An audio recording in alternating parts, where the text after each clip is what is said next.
बिस्मिल्लाहिर्रहमानिर्रहीम। अस्सलाम वालेकुम नाज़रीन। हवा के शदीद कम दबाव के बायस आने वाली 24 घंटों के दौरान सिंध के बेशतर इलाकों में मानसून की शदीद तरीन बारिशों के हवाले से बड़ी अपडेट के साथ हाजिर हूँ।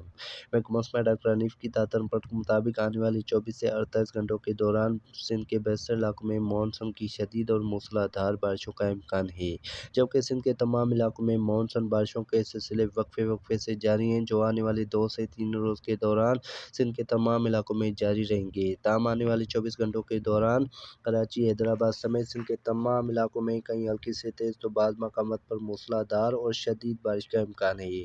खासकर बालाई वस्ती सिंध के तमाम इलाकों में मानसून की शदीद तरीन बारिशें हो सकती हैं। इस दौरान बारिश की मिकदार 200 मिलीमीटर से ऊपर रहने की काफ़ी ज़्यादा इम्कानात हैं। कराची के हवाले से बात की जाए तो कराची के तमाम इलाकों में गरज चमक के साथ मूसलाधार बारिशों के सिलसिले भी जारी रहेंगे, जबकि बारिशों का यह सिलसिला 20 अगस्त तक वक्फे से जारी रहेगा।